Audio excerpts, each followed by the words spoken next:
Muy buenos días, hermanos. Estamos en la presencia de nuestro Dios en esta mañana.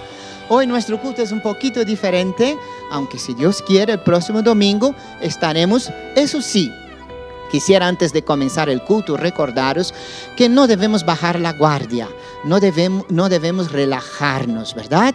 Debemos cuidar tanto en casa como en nuestros trabajos, en la calle, siempre con la mascarilla, siempre evitando pues dar la mano, lavando nuestras manos, siempre evitando los abrazos, exactamente para cuidarnos unos de los otros, ¿de acuerdo? Ciertamente no podremos evitar que alguien se contagie, pero sí podemos cuidar para que cuanto antes pues podamos juntos con toda la sociedad y casi diría con el mundo entero y con la ayuda de Dios vencer este problema que nos llegó y que está trayendo tantas consecuencias. Vamos a orar en esta mañana y vamos a comenzar con una actitud de oración, de buscar a Dios. Si tú eres templo de Dios, ahora es tiempo de adorarle en espíritu y en verdad. Así que vamos a orar en ese instante pidiendo que Dios nos dirija en esta mañana. Padre, estamos delante de tu presencia y queremos pedir tu bendición, queremos pedir tu dirección, queremos pedir que tú nos ayude. También ayuda a todos los que están trabajando para que este culto pueda salir vía online, y pedimos que cualquier impedimento o dificultad sea ahora mismo, Señor, vencida y que podamos, oh Dios, adorarte en espíritu y en verdad. Señor, gracias porque estás aquí con nosotros. Guíanos y háblanos en esta mañana, en el precioso nombre de Jesús que oramos. Amén. En esta mañana seguimos estudiando Hechos. Hoy vamos a ir al capítulo 12.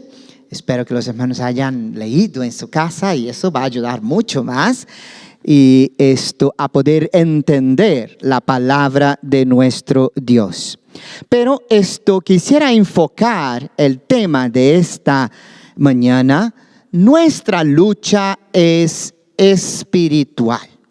La verdad es que por detrás de todo aquello que nosotros estamos viendo y de todo aquello que la misma palabra de Dios nos dice, podemos asegurar y afirmar que la lucha en esta tierra no es simplemente una lucha para sobrevivir en medio a las tempestades que enfrentamos en esta vida y en esta tierra. La vida va mucho más allá que la vida que podamos vivir aquí en la tierra. Y lo cierto es que la batalla también. Por eso, como quiero enfocar en esta mañana, nuestra batalla es espiritual. Lo sabía muy bien el apóstol Pablo cuando escribió a la iglesia de Éfeso. En el capítulo 6, versículos 11 a 12, dice lo siguiente: revestíos de toda la armadura de Dios para que podáis estar firme contra las acechanzas del diablo, porque no tenemos lucha contra sangre y carne, sino contra principados, contra potestades, contra los gobernadores del mundo de las tinieblas, contra las huestes espirituales de maldad en las regiones celestes. Aunque en este mundo tenemos muchas dificultades y luchas, como cristianos debemos tener claro que nuestra lucha realmente es espiritual.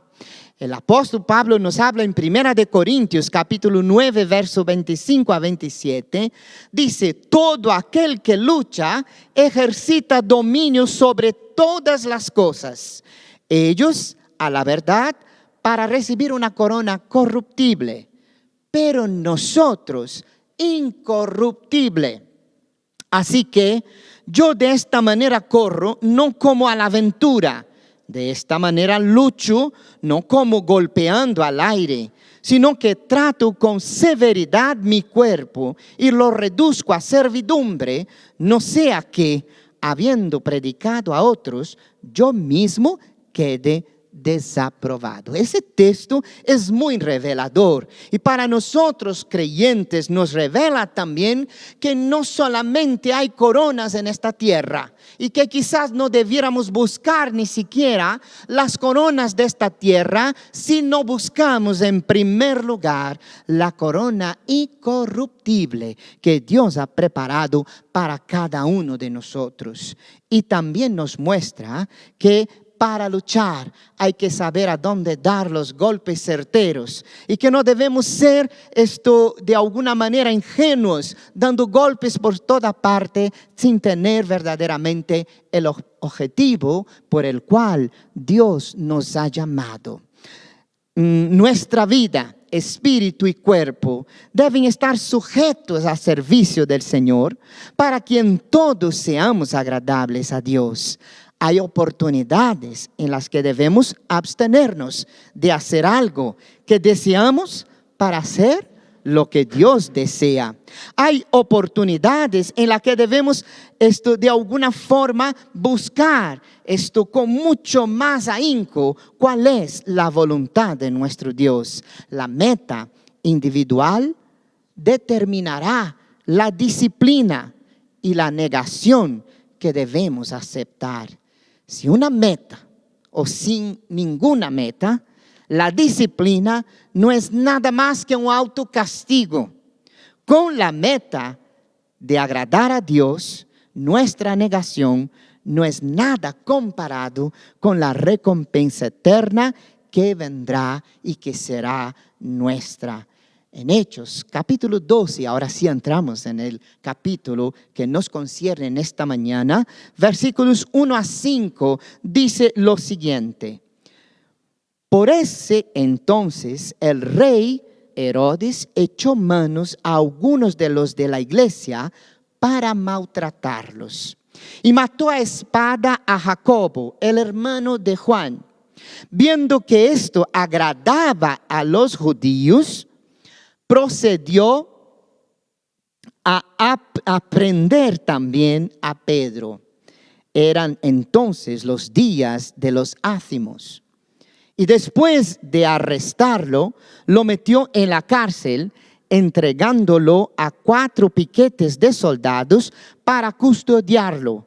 Y se proponía sacarlo ante el pueblo después de la Pascua.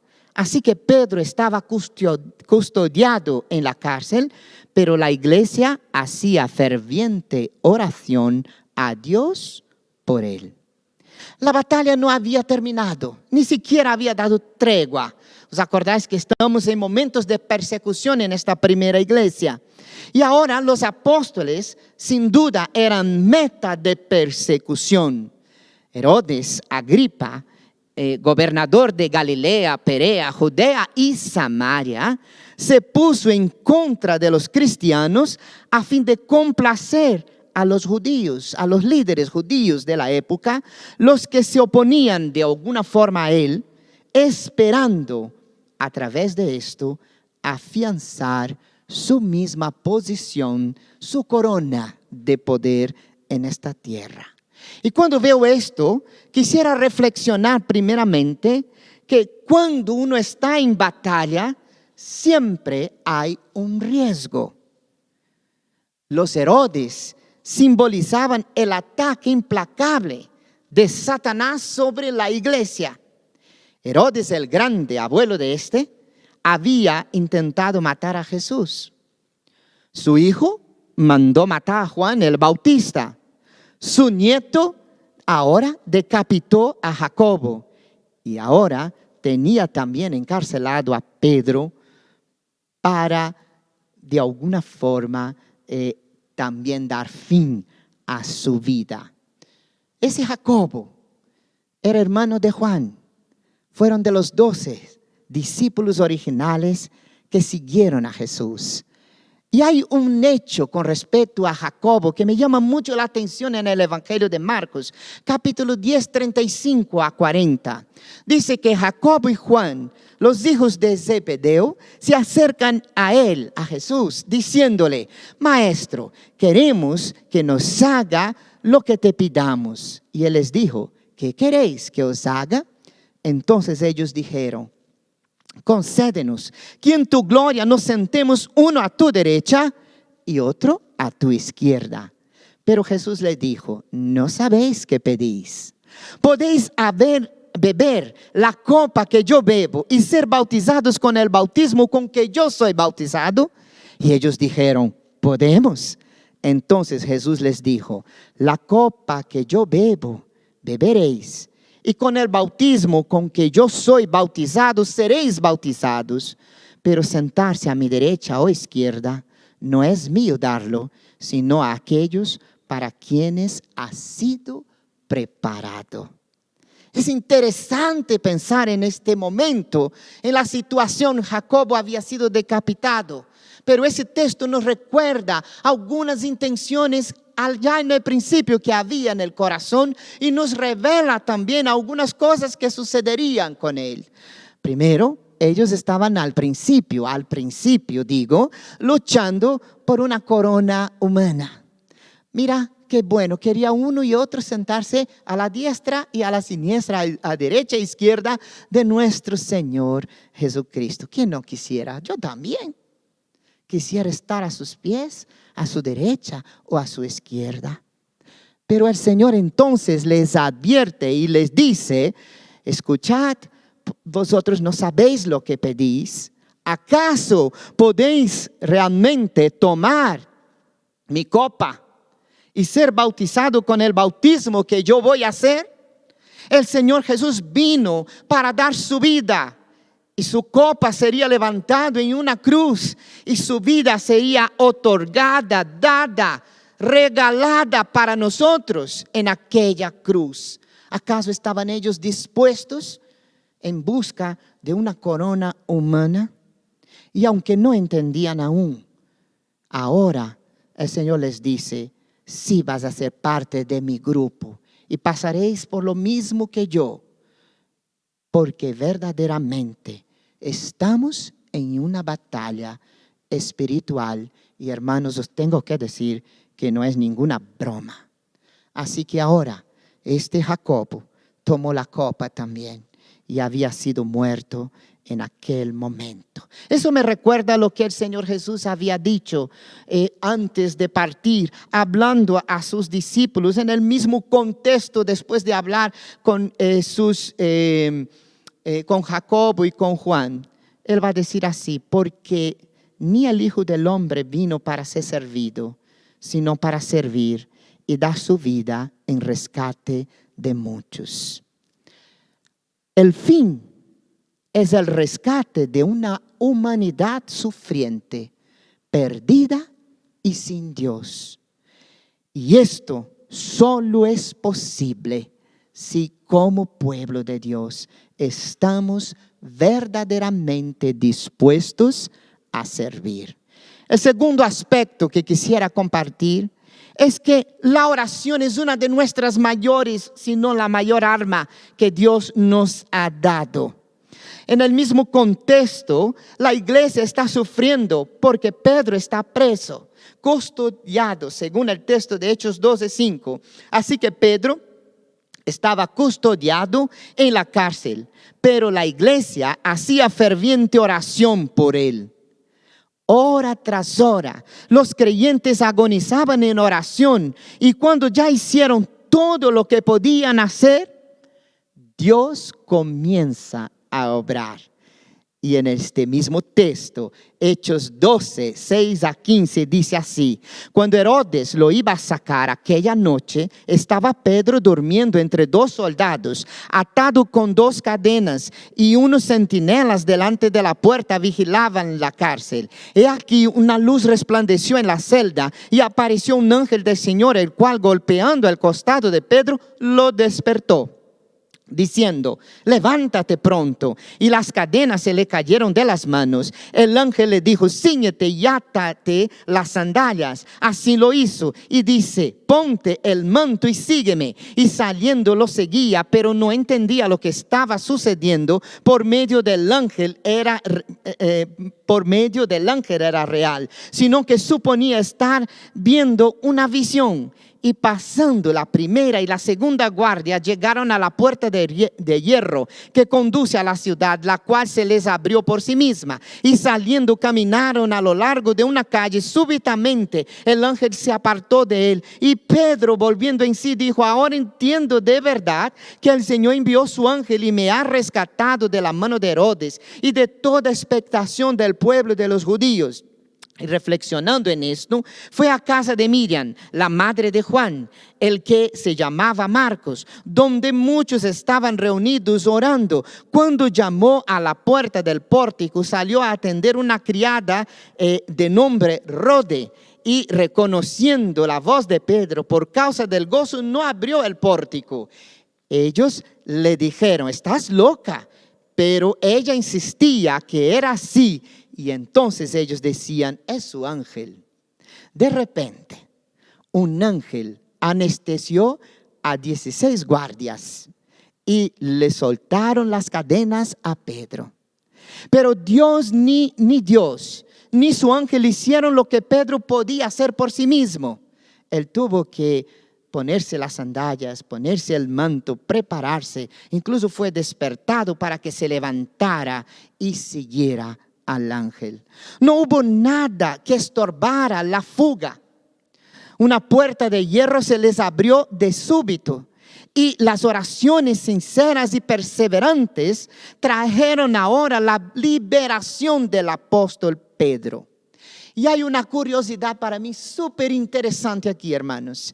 Es curioso que el único impedimento que encontró Pedro fue la puerta de entrada de la casa de sus amigos de la iglesia que estaba orando. Y es que aun aquellos que oran algunas veces no ven ni creen la prontitud con que Dios obra cuando ellos elevan sus súplicas. Por eso queda bien recordar lo que Dios, revelando en Crónicas, segunda de Crónicas 7, 14 y 15 nos dice. Y muy importante considerar esta revelación de su palabra. Si se humilla mi pueblo, sobre el cual es invocado mi nombre, y oran y buscan mi rostro y se convierten de sus malos caminos, entonces yo oiré desde los cielos, perdonaré sus pecados, sanaré su tierra. Mis ojos estarán abiertos y mis oídos atentos a la oración de este lugar. Sinceramente creo que debemos orar más, que debemos despertar nuestra fe a creer que Dios siempre obra y que hablar con Dios no es perder el tiempo ni orar son palabras vanas. Cuando hablas con Él, Él te escucha. Tercero, quisiera recordar que nadie que desafíe al Señor obtendrá la victoria. En el capítulo 12, versículos 19 a 25, dice así: y Herodes, al buscarlo y no hallarlo, luego de procesar a los guardias, ordenó que fueran ejecutados. Y bajando de Judea a Cesarea, se quedó allí. Y estaba sumamente airado contra los de Tiro y Sidón. Pero ellos unánimes se presentaban ante él y, sobornando a Blastro, el camarero del rey, pedían paz, porque la región de ellos era abastecida por la del rey. Y un día señalado, Herodes, vestido de ropa regia y sentado en el tribunal, los arengaba. Y el pueblo gritaba: voz de Dios y no de hombre. Y al instante, porque no dio la gloria a Dios, un ángel del Señor lo hirió y expiró comido de gusanos. Pero la palabra de Dios crecía y era multiplicada. Y Bernabé y Saulo, después de cumplir el ministerio en Jerusalén, regresaron, tomando consigo a Juan, el que se llamaba Marcos.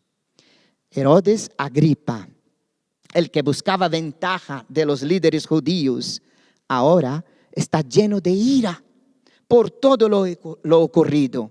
Era despiadado y mandó ejecutar a los 16 soldados que custodiaban a Pedro. No sabemos por qué Herodes discutía con los de Tiro y Sidón, pero ahora delegados trataban de apaciguarlo a través de sus servidores personales.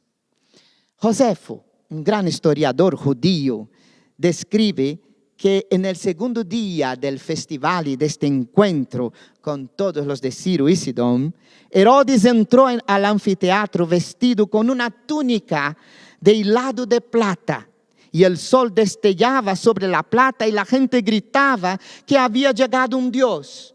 Herodes recibió esta gloria que no le pertenecía ni le pertenece, y en ese momento cayó sobre él una terrible y repentina enfermedad de la que nunca se recobró.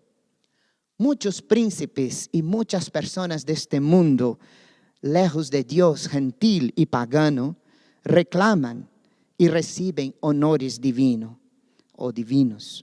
Pero la impiedad de Herodes fue muy grande, porque no olvidemos que Herodes era judío y conocía muy bien la palabra y la adoración debida solamente a nuestro Dios único y vivo.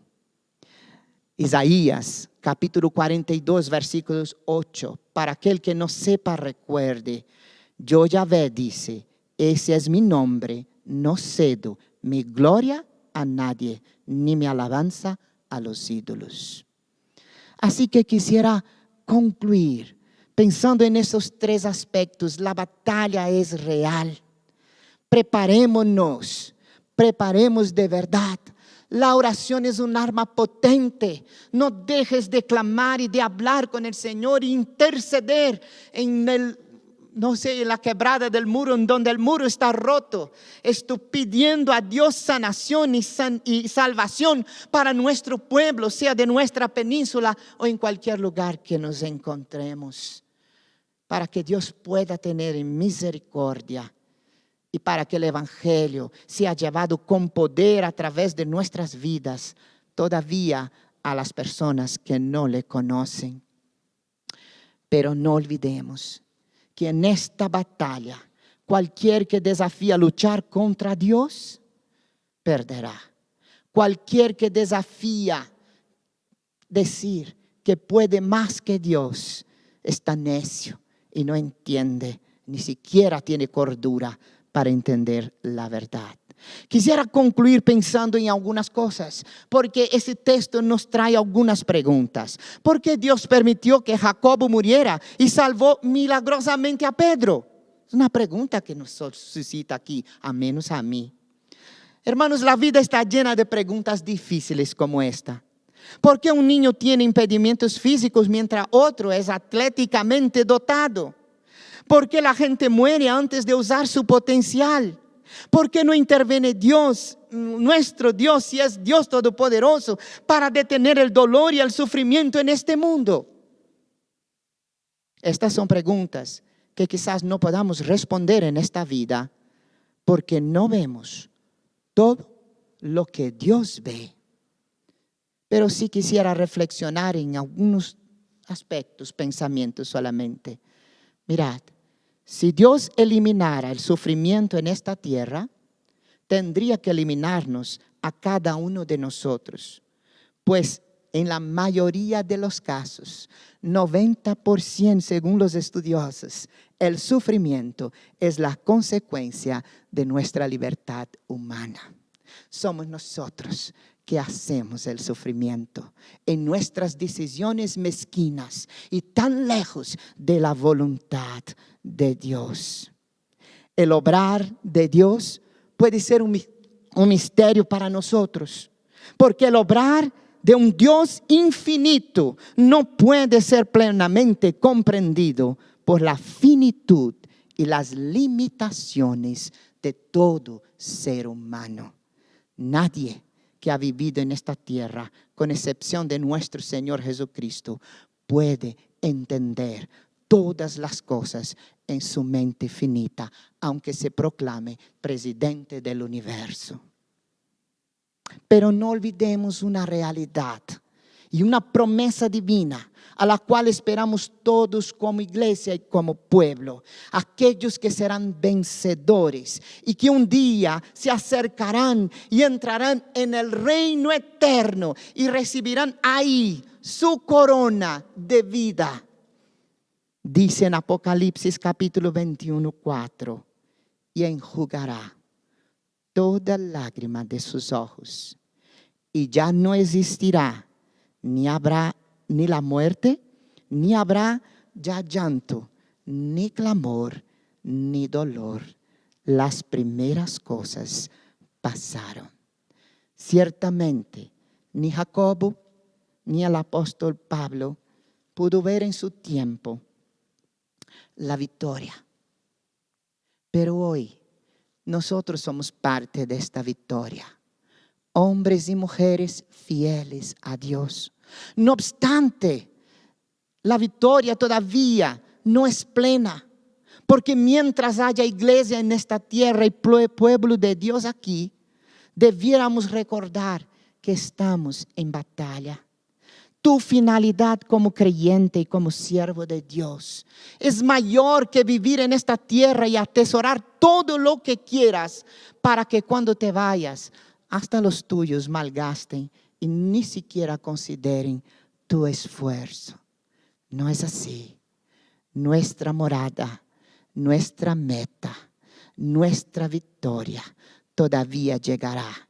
Y habrá un día cuando estos primeros hermanos, juntamente con nosotros, estaremos en la presencia de Dios. Y en este día contemplaremos a Dios tal como nuestros ojos nos pueden contemplar unos a otros ahora. Y lo veremos cara a cara. Y entenderemos muchas de las cosas que ahora nos están veladas o nos son imposibles por nuestra limitación. Pero lo cierto es, y termino con las palabras del propio apóstol Pablo, que estaba presente en aquel día cuando Jacobo fue muerto y cuando Pedro fue liberado. Estaba allí juntamente con Ananías, dando de alguna manera informes a la iglesia de Jerusalén, y vieron todo lo que había sucedido. Él va a decir más tarde, cuando escribe su carta a los romanos: si Dios es por nosotros, ¿quién contra nosotros? Quiero terminar orando en esta mañana y retándote como hijo y hija de Dios a ponerte en las filas del ejército de Dios, a no dar golpes en esta vida al aire y a no perder el tiempo en esta vida con cosas que aquí estarán, pero dedicarnos verdaderamente al menos a orar para que Dios sane nuestra tierra. España necesita de sanidad en muchos sentidos, no solamente por este virus, hermanos, que nos está costando muy caro, pero nuestra España y nuestro pueblo está enfermo espiritualmente y muy alejado de aquel que es único y que puede darles la victoria. Vamos a orar. Padre querido, te damos gracias por tu presencia. Te damos gracias por tu amor. Te bendecimos por tu fidelidad. Y en esta mañana queremos decir que prepáranos, Señor, a luchar bien nuestra batalla y a ser fiel hasta la muerte, si caso fuera necesario, porque sabemos, Señor, que nuestra corona de vida está segura. No anhelamos, Señor, ni riquezas, ni fama de este mundo infame, pero sí anhelamos el ser agradable a ti. Y que esta sea nuestra meta, no importa el precio. Aunque no estemos ni a tu derecha ni a tu izquierda, lo cierto es que estaremos en tu presencia. Bendito eres, Señor. Bendice a tu pueblo, bendice a nuestra iglesia, bendice nuestras vidas y perdona nuestros pecados en el precioso nombre de Jesús. Amén. Amados.